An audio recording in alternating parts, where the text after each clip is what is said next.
Good morning সবাইকে। আমার সকালটা শুরু হয় ভোর 4টায়। ঘুম থেকে উঠেই প্রথমে আমি দেখে নিই মোবাইলে আজকের দিনের টেম্পারেচারটা কীরকম যাবে, পাশাপাশি উইন্ডো দিয়ে দেখে নিই বাহিরের ওয়েদারটা কেমন। ফজরের নামাজ পড়ার পর শুরু হয় আসল যুদ্ধ, আমার মেয়েকে ঘুম থেকে তুলতে। প্রতিদিন তার একই বাহানা, আরও 5 মিনিট ঘুমাতে চাই। তারপর শুরু হয় তার বিভিন্ন ধরনের তাল বাহানা, কি খাবে আজকে নাস্তা নিয়ে, যদিও আমরা রুটিন করে দিয়েছি। তারপর রেডি হয়ে আমরা চলে যাচ্ছি আমাদের কার পার্কিংয়ে। এ যেন আরেক যুদ্ধ, গিয়ে বরফ কাটতে হবে গাড়ি বের করার জন্য। অবশেষে গাড়ি বের করে আমরা স্কুলের উদ্দেশ্যে রওনা দিয়ে দিয়েছি। গাড়িতে করে আমাদের এখান থেকে, আমার বাসা থেকে প্রায় 7 থেকে 10 মিনিটের মতো সময় লাগে ওর স্কুলে যেতে। এই তো আমরা চলে এসেছি স্কুলে। ওকে সব কিছু বের করে দেওয়ার ট্রাই করছি গাড়ির পেছন থেকে।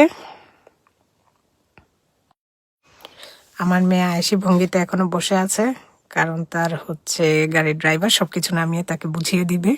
এই যে সে তার বোঝা টেনে নিয়ে চলে যাচ্ছে। আমরা স্কুলের পেছন দিক দিয়ে ঢুকেছি। এই যে তার ক্লাসের এন্ট্রান্স।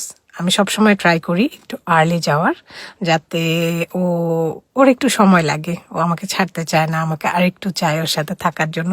সো আমি ওইভাবে চেষ্টা করি একটু এক্সট্রা সময় হাতে নিয়ে যাওয়ার জন্য। তো এই যে আমাদের বিদায় মুহূর্ত। এই যে আবার পরে আমি আবার ড্রাইভ করে চলে এসেছি আমাদের কার পার্কিংয়ে।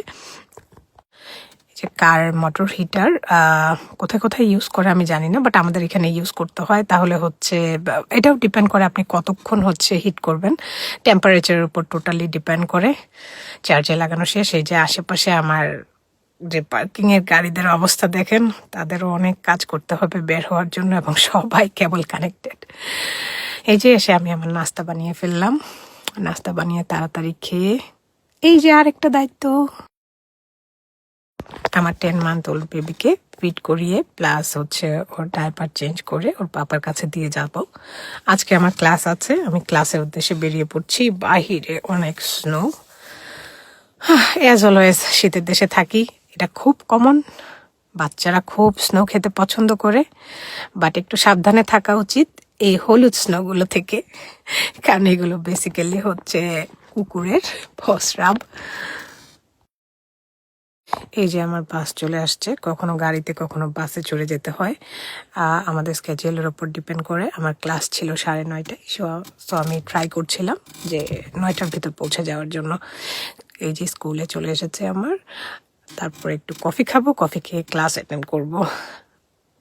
এই আমার সকাল অথবা ভোর 4টা থেকে 11টা পর্যন্ত রুটিন। এই যে বাসায় চলে যাচ্ছি। আল্লাহ হাফেজ।